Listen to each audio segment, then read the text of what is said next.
Olá pessoal, estamos aqui então de novo para gravar mais uma aula sobre a nossa disciplina de gestão ambiental. Hoje nós vamos falar aqui do item 8, operação. Pessoal, esse é um item bastante importante. Vamos fazer um resgate aí, pessoal, e lembrar que lá no planejamento do nosso sistema de gestão, no item 6 da norma, a gente fez, né, o item 6 e 7, que são os itens de planejamento, o item P do PDCA, né? A gente fez no planejamento, e a gente teve uma aula específica para isso, um levantamento de aspectos e impactos ambientais. Nesse levantamento, né, assim como na legislação ambiental, a gente levantou na legislação quais as legislações a gente teria que atender e nos aspectos e impactos ambientais, quais são os impactos ambientais da nossa operação, certo? Bom, agora eu já sei quais são os aspectos ambientais da minha operação. O que eu devo fazer? Eu agora devo partir para um controle desses aspectos ambientais. Tá? Como é que eu vou controlar isso? Como é que eu vou fazer com que o meu sistema ele consiga responder a esses aspectos ambientais que eu já sei que eu tenho na minha empresa? Né? Agora a gente entra no item 8 da norma, que é o item do C do PDCA. Tá? O item D do PDCA, desculpa, o item do, fazer. Né? Então a gente estava no P de planejamento, agora a gente passa para o próximo item, que é o PD, né? O D, que é do verbo do, fazer em inglês, tá certo? Então, no fazer, a gente vai ter o quê? Exatamente o que eu disse, a gente vai ter que executar as ações, a gente vai ter que fazer as ações para promover o quê? Diminuir a chance que a gente tem de causar impactos ambientais. Ok? E aí o nosso item, então, ele é dividido em dois. Aqui, item 8.1, que é o item de planejamento e controle operacional, que é o que eu falei, a gente vai ter que fazer controle operacional, certo? Controle lá dos aspectos ambientais que a gente levantou. E lembra que lá nos aspectos ambientais eu refrisei bastante que a gente teria que fazer, quando a gente caracteriza o aspecto ambiental, era importante que a gente fizesse o quê? Que a gente levantasse os aspectos ambientais emergenciais. Porque eu disse lá, né, que a gente ia ter um momento aqui na norma que a gente ia trabalhar com os aspectos emergenciais de uma maneira isolada. E aí a gente tem aqui o item 8.2, que é preparação e resposta a emergências. Emergências. Então, as emergências são aquelas que a gente levantou lá no LAIA como emergenciais, certo? Então, nesse item, pessoal, é um item bastante importante, que ele é o executar, né? É o item que a gente vai fazer realmente acontecer o nosso sistema de gestão, as ações de minimização de impactos ambientais. Então, é um item muito importante para a gente, o item 8 da norma, que é isso que a gente está tratando aqui. Opa, eu voltei aqui. Então, vamos lá. O que diz a norma aí? Então vamos ler, né? 8.1, planejamento e controle operacional. Na norma passada, ele chamava controle operacional só. Item 776, se eu não me engano, 766, sei lá. Não me lembro exatamente.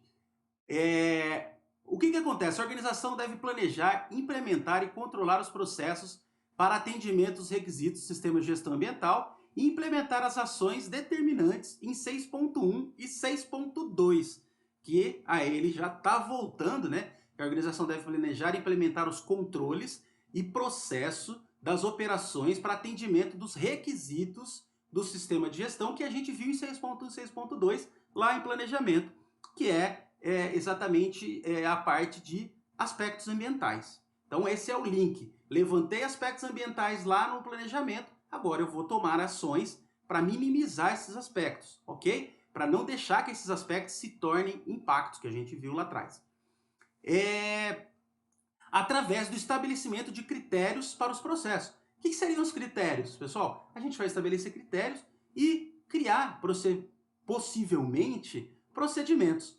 vou pedir para vocês resgatarem que a gente viu na aula passada aqueles modelinhos dos nossos documentos que a gente tem, a instrução de trabalho, né, o procedimento de controle de fumaça preta e o formulário de fumaça preta, certo? Por quê? Porque isso aqui é um controle operacional.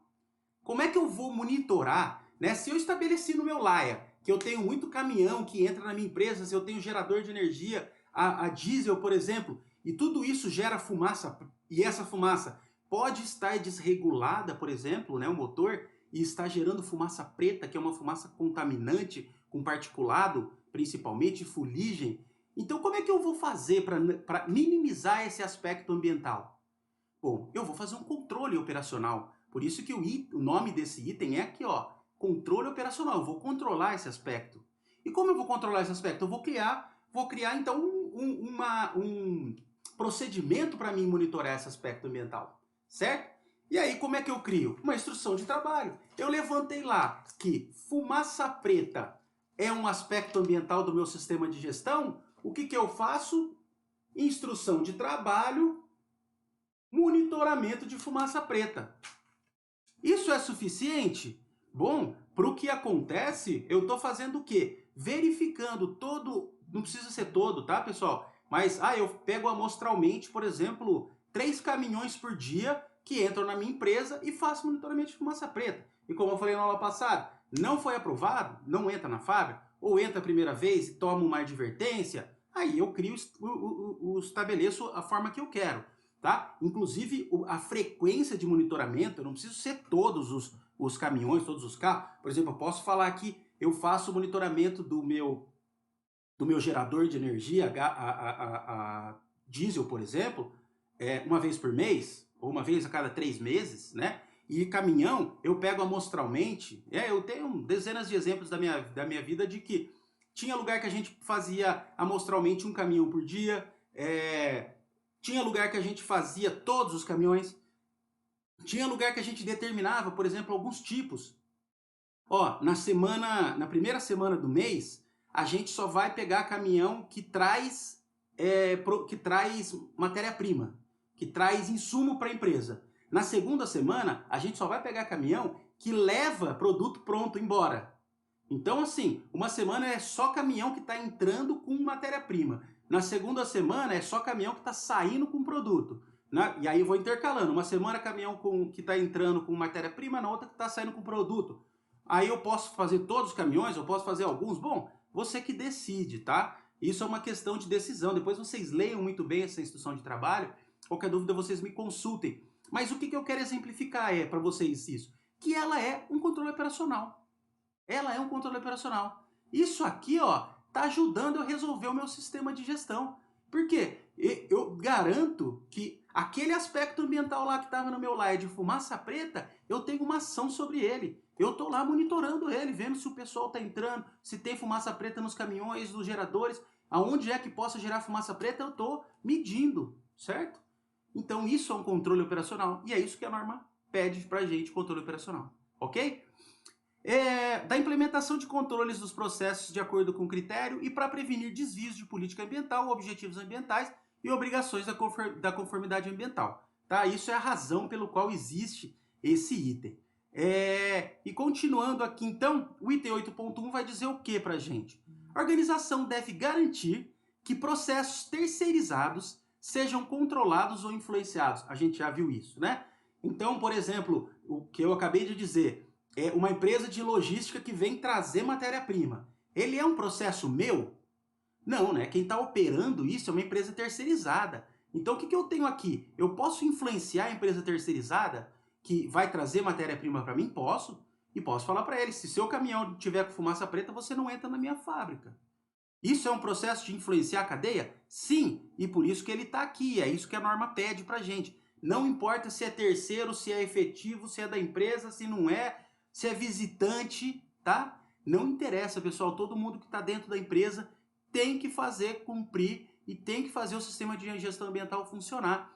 Eu não sei se vocês vão se lembrar ou se vocês já tiveram essa experiência de visitar alguma fábrica e você ter aquele momento inicialmente onde você tem um briefing sobre o lugar, que eles falam que a empresa, vão contar o histórico da empresa, né? Ou aqueles vídeos de treinamento, né? Esses vídeos de treinamento, parte deles são para sistemas de gestão, como esse, tá? Que você vai entender que a empresa faz isso, que ela faz aquilo, que você tem coletor de lixo nos lugares, que você tem que andar em cima da linha que tem no chão por causa de evitar acidente. Tudo isso tem a ver com gestão. Gestão ambiental, gestão de saúde e segurança, né? Com gestão de qualidade, dificilmente a gente vai ter alguma coisa.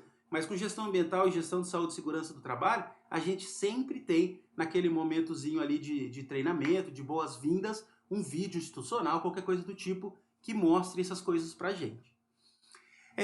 O tipo e o grau de controle e influência a ser aplicado nesse processo deve ser definido no sistema de gestão ambiental. Então, o tipo e grau de controle, como essa questão da fumaça preta. Tá? Eu vou definir como é que eu vou fazer, eu vou criar um documento e aí para cada operação eu vou ter um documento, eu vou ter um controle geral de operação, eu vou criar, sei lá, um plano de gerenciamento de resíduos sólidos, um plano de gerenciamento de resíduos líquidos, um plano de gerenciamento de resíduos gasosos, um plano de monitoramento da infraestrutura, sei lá, e eu vou criando, de repente, procedimentos macro, que dentro dele eu tenho várias ações, ou não, eu vou criando para cada ação um procedimento específico para que o cara seja bem treinado nele. Pessoal, isso, o sistema de gestão permite que vocês identifiquem o que é melhor para a empresa que vocês estão trabalhando. Tá? Vai depender do tamanho, do tipo de ação, de qual que é o processo de fabricação dela, vai depender de tantas coisas, tá? E importante é que vocês vão ter sempre na mão essa possibilidade de criar isso. Só que você tem que criar alguma coisa que seja efetiva, que funcione, tá? Que realmente evite os impactos ambientais que vocês podem causar, ok? E ele seja coerente com a perspectiva de ciclo de vida. Coerente com a perspectiva de ciclo de vida, a organização deve determinar os requisitos ambientais apropriados para aquisição de produtos e serviços. Isso aí quer dizer o quê? Controle de fornecedores. Pessoal, então, o que é controle de fornecedores? Eu tenho uma fabricação, eu contrato um serviço, eu tenho empresas que prestam serviço, por exemplo, de construção dentro da minha empresa, que prestam qualquer tipo de serviço aqui dentro. O que eu vou fazer? Eu vou colocar critérios ambientais na minha contratação. Para mim comprar produto, por exemplo.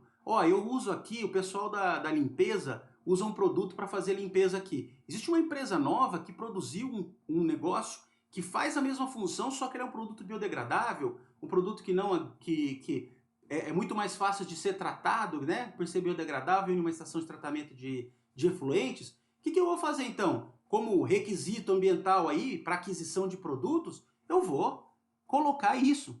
Eu tenho que comprar então produtos que sejam biodegradáveis nesse caso. Eu vou contratar uma empresa que vai prestar um serviço, sei lá, furar um poço, instalar uma torre, uma caixa d'água, fazer uma construção, eu vou colocar critérios ambientais no serviço. Para quê? Para que eu garanta que essa empresa que vai entrar aqui dentro da minha empresa para fazer um serviço, ela minimize os impactos ambientais também da operação delas, ok? E aí isso você pode fazer tanto para compra de produtos quanto para serviço. É aquela história que eu já falei para vocês lá atrás, de, por exemplo, um banco influenciar a cadeia dele, exigindo, por exemplo, que os computadores sejam computadores fabricados em fábricas que tenham ISO 14000, coisas desse tipo, ok? Isso aí vem nessa característica aí de a gente ter requisitos ambientais para compra de produto, certo? Eu tenho uma empresa lá, eu lembro um amigo que uma vez perguntou sobre empresas que tratavam lâmpada de fluorescente, né? Que ela é uma lâmpada que tem um gás tóxico dentro dela. E ele, né, ele mandou lá no grupo dos colegas perguntando isso, o pessoal, todo mundo da área ambiental, e o pessoal deu vários nomes de empresas, ele falou, pessoal, valeu, só que assim, essas empresas que vocês mandaram eu conheço, só que nenhuma dessas empresas, ela cumpre os requisitos que a empresa que ele trabalha exige. Ou seja, ele não conseguia mandar tratar lâmpada, porque nenhuma empresa alcançava o requisito que ele queria. Então ele ia ter que desenvolver um fornecedor para fazer esse tratamento. Por quê? Porque ele não tinha empresa que fizesse isso. E isso é um critério do sistema de gestão da empresa dele. Eles desenvolveram critérios. E eles estão mantendo esses critérios rigorosamente, até achar uma empresa que faça. E esse tipo de empresa faz o quê? Não, eu pago mais caro, só que eu quero que cumpra o meu critério ambiental. O meu critério, tá? Então eu quero que tenha as minhas regras. Então isso é extremamente comum, tá, pessoal, no mercado industrial, principalmente nesse mercado de prestação de serviço ou de produto que é de indústria para indústria e não de indústria para consumidor final, tá? Nesse processo que a indústria vende para outra indústria, que é talvez um dos processos maiores que a gente tem aí.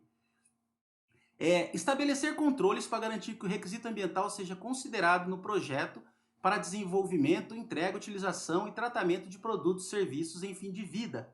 Opa, isso aí a gente já está trazendo uma coisa bastante interessante que está na norma, só que também está na lei, Política Nacional de Resíduos Sólidos, Lei 12.305, de 2010.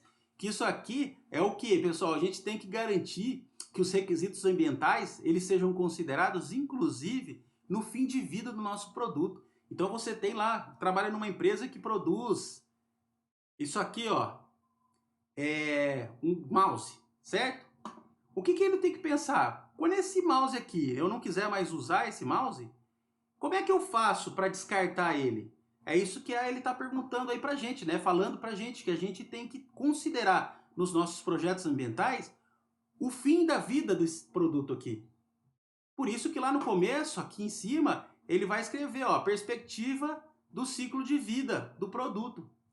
Perspectiva de ciclo de vida da organização como um todo, seja do serviço ou do produto, tá? Mas é que produto é mais palpável pra gente o fim de vida, né? Ó, não funciona mais, quebrou, ou tá obsoleto, eu não quero mais, eu preciso descartar isso. E aí quando você vai fabricar um produto, você fabrica o mouse, você tem que pensar, meu, a hora que esse cara não quiser mais o mouse, que ele for me devolver, eu tenho que tratar o mouse. Então quando eu for desenhar lá, projetar o meu mouse, eu vou projetar ele pensando o quê? Que quando ele voltar para mim, ele tem que ser um produto que tenha reciclabilidade. Afinal de contas, eu que tenho que fazer essa reciclagem. E a lei diz isso, a lei 12.305 também diz isso, e a norma também. Então aqui você tem que seguir, nesse caso, esse requisito aqui para as duas coisas, tanto para a lei quanto para a norma, tá? Mas como é uma norma mundial, pessoal, tem muitos países que não têm política de logística reversa, e o Brasil tem. Tá? Então, nesse caso, se enquadra na lei, mas em alguns países talvez a gente não tenha legislação para isso. E a norma, como ela é uma norma que vale para o mundo, ela traz esse item aí, que é um item importante. Comunicar requisito ambiental relevante a fornecedores, incluindo contratados. O que quer dizer comunicar requisitos ambientais relevantes a fornecedores? Lembra que eu falei aqui da fumaça preta na aula passada? Que numa das empresas que eu trabalhei, a gente foi implantar a fumaça preta? A gente chamou todos os operadores de logística para falar para eles, ó, a partir de agora tem um requisito de fumaça preta aqui dentro. O caminhão chegou com fumaça fora do padrão? Não vamos atender. Vai voltar para a empresa de vocês. Isso é você trazer o cara que presta o serviço para você, o seu fornecedor, e falar para ele qual que é o seu requisito ambiental, para que ele tenha a chance de cumprir o seu requisito ambiental. Então, para que ele cumpra o seu requisito ambiental, ele precisa saber o requisito. E é por isso que a norma fala que é comunicar os requisitos relevantes, ambientais relevantes, a fornecedores, incluindo contratados, sejam pessoas que sejam contratadas ou serviços contratados, ok? Considerar a necessidade de prover informações sobre potenciais impactos ambientais significativos durante a entrega de produtos ou serviços, durante o uso, tratamento de produtos e fim de vida. Então, o que acontece? Se você tem algum produto que ele pode ter um impacto ambiental significativo, você deve prover informação para o usuário. Né? Nesse caso da logística reversa, é um caso. Em uma das empresas que eu trabalhava, a gente pegou e fez o quê? Manual de instrução, pessoal. Aquele manual de instrução que às vezes a gente não lê, né? A gente colocava lá na primeira página, manual de instrução, como devolver o seu produto em fim de vida, que é o que ele fala aqui, né? No caso aqui, ó, de entrega de produtos ou serviços durante o uso ou tratamento do produto em final de vida. Lá estava escrito o que você poderia fazer no final de vida. Ou se, por exemplo, você tem um produto, uma tinta, um produto químico que pode causar um impacto ambiental, você pode escrever lá, ó, esse produto não deve ser usado assim, assim. Sabe como vem? Que nem vem para, ó, esse produto não pode ser utilizado por criança, coisas do tipo. Você vai dar um aviso daquele, só que do caráter ambiental. Ó, esse produto pode contaminar o solo, então não deixe ele em contato com a terra ou com algum lugar que tenha solo exposto ou a água. Você tem que dar esse tipo de informação ambiental quando você tem algum produto que pode ter impacto ambiental durante o uso. Porque daí o que acontece? Eu fabriquei um produto, vendi. O meu usuário, ele precisa saber de qual é o impacto ambiental que o uso daquele produto tem. Vou dar um exemplo bem interessante que a gente tem de uso e que, apesar de ser um selo, é uma coisa que a gente tem impacto ambiental no uso. Combustível de carro, né? E o que acontece? Hoje a gente tem o selo, né, o padrão de consumo, né? Quando você vai comprar, tem lá no vidro do carro, esse carro consome tantos litros, né, por quilômetro rodado de carro. Isso é uma informação ambiental, né? E isso pode te ajudar. É claro que a gente compra às vezes carro que consome menos, porque a gente vai gastar menos dinheiro com gasolina, mas ele vai emitir menos. Então você pode ter uma informação ambiental sobre isso também. Ó, esse carro emite tanto de gás carbônico por litro de gasolina, né? Isso é uma informação que a gente, até existe essa informação, e a gente poderia usar também, porque as empresas que têm sistema de gestão, elas fornecem esse tipo e elas devem fornecer esse tipo de informação. A organização deve manter as informações documentadas na extensão necessária para ter confiança de que os processos são executados conforme planejado. Bom, então aqui, lembra que a gente falou na aula passada sobre informação documentada? Aqui ele fala, ó, a organização deve manter informação documentada. Então, o que quer dizer isso? Sobre o que eu devo ter informação documentada? Sobre tudo aquilo que eu achar que é necessário para ter confiança de que os processos são executados conforme necessário. Voltamos aqui ao nosso fumaça preta. Eu tenho documento? Tenho. Eu tenho meu documento que ensina a fazer o controle da fumaça preta e eu tenho agora, pessoal, o meu formulário. Nesse meu formulário, eu vou ter o quê? Todos os caminhões que entraram na minha empresa vão estar aqui escritos, se eles foram aprovados, se eles foram reprovados, como é que foi o teste. Isso aqui, pessoal, é um documento. Isso era um formulário que eu preenchia. Agora, depois que eu preenchi, ele virou um documento para mim. E esse documento garante o quê? Garante que eu estou executando o processo conforme o meu planejado. Porque eu tenho uma regra, uma receita de bolo, que é a minha instrução de trabalho, o meu procedimento, e eu tenho os formulários preenchidos da execução do meu procedimento. E isso consegue garantir, eu ou algum auditor que esteja fazendo uma auditoria, ele vai usar o quê? Para que ele vai usar esses documentos e esses formulários? Para olhar se você está fazendo certo, né? Você fala que vai fazer o quê? Eu vou fazer um exame, 3 verificações de caminhão por dia. E que ele vai chegar na sua empresa e falar para você, ó, que legal aqui, você faz fumaça preta? Faço. Tá. Você falou aqui no procedimento, nesse seu trabalho, que você faz 3 por dia, certo? Deixa eu ver o da última semana. Você vai ter que dar para ele 21, né? 3 vezes 7, 21 da última semana. Ó, não, tudo bem, eu te dou, só que é o seguinte, domingo a gente não tem operação. Então, a gente pega de segunda a sábado, então são 18. Você vai dar, ele vai olhar e vai falar, pô, legal. O que eu estou mostrando para ele? Que o meu processo está funcionando conforme eu planejei, tá? Lembra que eu falei para você que a gente pode estar não conforme a norma e não conforme o que a gente mesmo estabeleceu, né? Os nossos objetivos, os nossos procedimentos ambientais. Então a gente tem que mostrar concordância com os nossos procedimentos ambientais. Ok?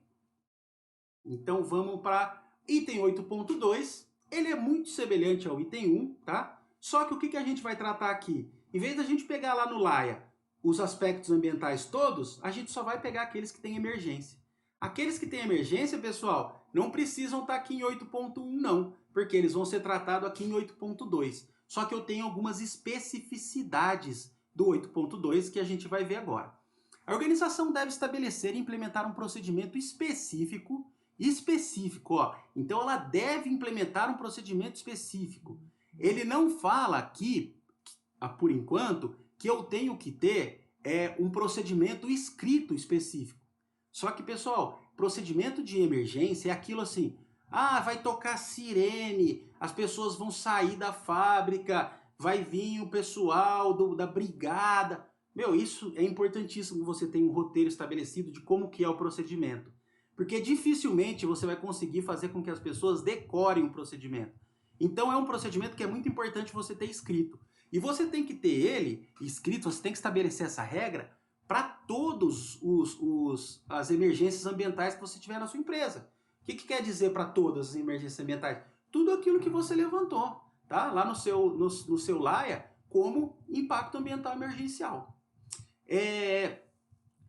Como irá responder às potenciais situações de emergências ambientais e potenciais acidentes? A organização deve responder às situações de emergências reais e acidentes. Então, se eu tiver alguma emergência real ou algum acidente, eu devo estar preparado para responder a essa situação. Eu devo ter um plano, um procedimento para ser cumprido caso eu tenha uma emergência. Tomar ações para reduzir as consequências de situações emergenciais ambientais, apropriadas à magnitude da emergência ou acidentes ou de impactos ambientais potenciais. Então, o que eu tenho que fazer? Se eu tenho uma emergência ambiental que pode causar um problema ambiental, um impacto, a minha ação deve ser máxima para que eu reduza o impacto ambiental. Que é assim como a gente tem feito para o item 8.1, que é reduzir a possibilidade de um aspecto ambiental se tornar um impacto, ou reduzir a magnitude do impacto, o que eu devo fazer nesse caso também. Se uma emergência ambiental vai causar um impacto ambiental, eu tenho que tentar reduzir ao máximo esse impacto ambiental com o meu procedimento, tá? Aí o que pode ser, Chess? Olha, isso pode ser tanta coisa. Derramamento de produto químico, vazamento de gás, incêndio, por exemplo, até interrupção de energia, às vezes, em alguns casos, as pessoas consideram como emergência, porque se você tem uma interrupção de energia e essa interrupção de energia pode causar um aspecto ambiental. Vou dar um exemplo de interrupção de energia que eu vivenciei já, que era um problema ambiental sério. Em uma estação de tratamento de efluentes, ela tinha, o efluente chegava e ele era bombeado chegava numa caixa de passagem e era bombeado para o reator. Então, se acabasse a energia, ele parava de bombear para o reator. Só que não parava de chegar efluente, porque o efluente vinha por gravidade. Você ia encher aquele, tinha um pulmão, mas se passasse do pulmão, ia começar a transbordar esgoto. Então, emergência, acabar a energia pode ser emergência ambiental? Pode. Alagamento, enchente, qualquer coisa desse tipo, raio. Tem várias coisas que podem ser emergências, tá, pessoal? Que vai causar problemas ambientais aí pra gente. Tomar ações para prevenir a ocorrência de situações emergenciais ambientais e acidentes. Então, tomar ações para prevenir a ocorrência de situações emergenciais ambientais e acidentes é o quê? Eu tenho que fazer o máximo que eu posso para que o acidente não aconteça. Eu tenho que, se acontecer o acidente, como está escrito aqui, minimizar a chance dele ter um impacto ambiental, só que eu tenho que minimizar a chance desse impacto acontecer. Vamos pegar o mesmo exemplo que eu dei agora do tanque pulmão? Como é que eu faço? Acabou a energia, eu vou ter a chance de ter um impacto ambiental. O que eu vou fazer? Acabou a energia, esse sistema funciona, existe, é fácil. Acabou a energia, automaticamente ele liga um gerador e continua bombeando o esgoto para cima, certo? Aí, meu gerador vai ter um tempo de vida lá de 24 horas, porque é o que cabe de combustível nele. Bom, então eu tenho 24 horas para resolver o problema de energia elétrica para voltar, porque daí eu desligo o gerador e continuo bombeando, certo? Então, como é que eu reduzo aí nesse caso? Posso colocar um gerador de energia para não ter esse problema ambiental. Então eu acabou a energia, ou eu ponho lá, acabou a energia, ele vai começar a subir o tanque pulmão que eu tenho lá, que é um tanque que vai aguentando uma certa quantidade de esgoto. Chegou no limite, ele liga o gerador, e começa a bombear, tá? Para não ter, automaticamente cair um, liga o outro, porque às vezes a queda de energia é muito rápida. Eu posso ter, caiu, ele vai demorar, sei lá, uns 3 minutos. Se a energia não voltar, ele liga o gerador, entendeu? Aí isso eu posso criar, e aí vai depender da situação, tá? Tô dando um exemplo aqui só para deixar, de repente, mais palpável aí para vocês. Testar o procedimento periodicamente onde aplicável. O que é esse teste, pessoal? Eu tenho que simular. Né? Todo mundo acho que já viveu simulação aí de emergência, ou já viu em filme, né? Algum lugar que o cara vai lá, toca o sinal, todas as pessoas têm que sair, fazer fila, o brigadista vai lá, ajuda a tirar as pessoas da fábrica. Nesse caso aqui, a do efluente, se deu errado, né? Do tratamento de efluente. Eu vou lá e simulo. Uma hora eu chego lá e falo assim, vamos simular? Vamos. Então eu, desligo a chave geral. Desliguei a chave geral, fico esperando. Vou lá olhar o esgoto subindo. Deu lá tantos minutos, ele ligou o gerador. Meu, ele não ligou o gerador. Calma aí, aconteceu alguma coisa com o gerador, teve um problema na minha simulação. Para que eu simulo, pessoal? Eu simulo para tentar ver quais seriam os problemas que eu tenho numa situação real, para mim tentar melhorar o meu procedimento. Porque às vezes eu penso no procedimento, então é o seguinte, se acabar a energia, em 5 minutos ele vai ligar o gerador e a ação vai ser assim, tal. Ótimo. Chega na hora do vamos ver, as coisas não funcionam bem como a gente pensou. Não funcionam daquela forma, tem outras vias que a gente não tinha pensado. Mas como que a gente faz isso? Simula, tá? Simula. Né? Eu brinco com o pessoal que uma vez eu estava numa simulação de emergência, de uma emergência, fazendo uma simulação, e aí a gente tinha que fazer um procedimento e tinha que quebrar o vidrinho. Vocês já viram aquelas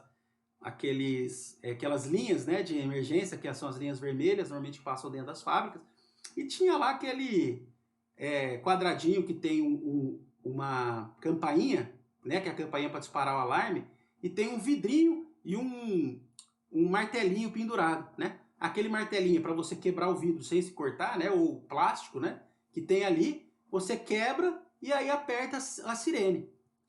E aí na simulação a gente falou para a pessoa da empresa, né, tava dando consultoria, quebra o vidrinho e toca a sirene para a gente fazer a simulação. Ele falou, pô, mas eu não vou quebrar o vidrinho, né? Depois tem que pôr outro vidrinho. Eu falei, não, mas você vai quebrar, porque eu tenho que fazer a simulação de emergência ser o mais próximo do real possível. Porque, e se o alarme não estiver funcionando? Você testou já esse alarme? Não, então nós vamos testar, porque agora a simulação serve exatamente para simular um impacto, para simular um problema. E a simulação tem que ser o mais próximo do real. O real você vai ter que quebrar? Então quebra. Né? Quanto que custa um vidrinho? R$5? Não é isso que vai fazer diferença para a empresa. Quebra o vidrinho e toca a sirene. Porque e se a sirene não funcionar na hora do vamos ver? Então a gente tem que simular. É claro, pessoal, que eu tenho, por exemplo, simulação, tinha uma empresa que a gente simulava muito derrubar. O pessoal transitava muito com produto químico em carrinho. A gente simulava derrubar um produto químico para fazer o quê? Fazer a contenção com areia, trazer pó de serra para tirar aquele produto químico, jogar o pó de serra na bombona, aí aquele pó de serra contaminado vai mandar para aterro sanitário, para aterro classe 1. Então, claro que a gente não derrubava produto químico nesse caso específico, porque primeiro que eu vou gastar produto químico, depois eu vou ter que mandar ele para aterro industrial, eu vou gerar um impacto ambiental desnecessário, certo? Então a gente simulava com água, mas derrubava, via se estava... mas a viscosidade da água não é exatamente a mesma viscosidade do produto. Não é, mas a água normalmente ela tem viscosidade, ela é mais fluida, né? Do que o produto. Então ela vai escorrer mais. Se a gente conseguir tratar a água, a gente conseguiria tratar o outro produto químico, provavelmente. Mas existem casos, por exemplo, em uma das empresas que eu dava consultoria, a gente tinha tratamento de água com gás cloro. E gás cloro é um gás extremamente tóxico, né? Vazou gás cloro, você respirou gás cloro, hospital, porque a chance de morrer é muito grande. E nesse caso, quando o pessoal ia simular, mas o gás cloro, por que aconteceu? Você vaza, você tinha que borrifar um produto para você ver a pluma de contaminação, para você ir lá e sugar aquela contaminação do ar. Então, na simulação, precisava vazar gás cloro. E quem fazia a simulação era o bombeiro. O bombeiro ia lá, todo mundo colocava máscara, né? A máscara protege do gás, ele abria o cilindro de gás e fazia a operação. Se você tirasse a máscara no meio da simulação, você podia ter chance de morrer, porque ele vazava gás cloro de verdade, tá? Mas ali eu não estava causando um impacto ambiental grande, né, em vazar o gás cloro, como é o caso de eu derramar produto químico. Ali o vazamento do gás era real, porque era uma situação que as pessoas tinham que aprender, porque se eu vazasse oxigênio, eu não ia conseguir executar o procedimento, porque o procedimento precisava que fosse o cloro que vazasse, tá? Eu tenho que fazer simulação, pessoal, de tudo. E aí ele vai dizer que a gente deve avaliar periodicamente, onde necessário, revisar o procedimento, em particular após a ocorrência de acidentes, situações emergenciais ou testes. Ou seja, eu tenho que ter periodicidade para isso. Mas quem determina a periodicidade sou eu. É claro que eu não vou falar assim, nós vamos fazer um teste a cada 20 anos. Pô, cara, até 20 anos é muito tempo. Mas eu vou fazer o quê? Não, nós vamos simular todas as situações de emergência. Vai depender muito, né? Você tem 50 situações de emergência, puta, é difícil você simular isso todo ano. Ó, não, nós vamos simular 10 por ano, ou 5 por ano, né? E aí, o que que acontece? O que que ele fala de avaliar periodicamente, onde necessário, revisar o procedimento, né? Eu tenho um procedimento aqui, vamos imaginar que esse de fumaça preta seja um procedimento de emergência. O que que eu faço? Eu fiz lá a simulação de emergência, ou aconteceu realmente uma emergência. O que que eu vou fazer depois? A gente pôs o procedimento em prática. Nós vamos depois fazer uma análise crítica. Pessoal, essa parte aqui do nosso procedimento funcionou?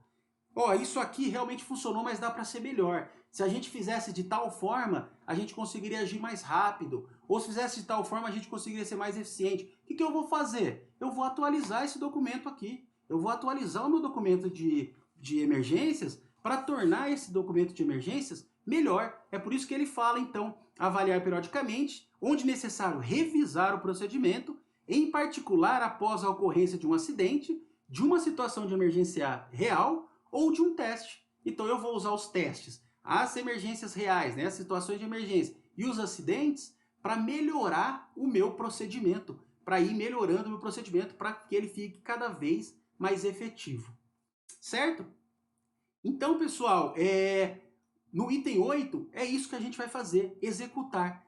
Resolver os problemas lá do nosso Laia, tanto das emergências quanto dos impactos, dos aspectos de impactos ambientais normais. A gente vai tentar resolver todos eles, ok? Então esse procedimento, esse item, o item 8, ele faz uma ponte lá do nosso planejamento. Usa o nosso Laia para fazer as tratativas ambientais aqui e para fazer aqui, né, o controle operacional que a gente tem ou o controle emergencial que a gente tem, respostas às emergências, certo? É um item muitíssimo importante. E aí normalmente, tá? Quando a gente, por exemplo, eu executei errado a minha instrução de trabalho aqui de fumaça preta, eu vou tomar não conformidade em quê? Em 8.1. Por que que eu vou tomar em 8.1? Porque 8.1 é controle operacional. Isso aqui é um procedimento de controle operacional. Eu estou executando errado o controle operacional, eu vou tomar não conformidade em controle operacional. Ou seja, esse aqui é um item que realmente causa muitas não conformidades. Muitas não conformidades. Por quê? Porque ele é um item que tudo que a gente faz de controle operacional na empresa, seja emergência ou impactos, impactos rotineiros, a gente cai em 8.1, ok? Pessoal, espero que esteja entendido.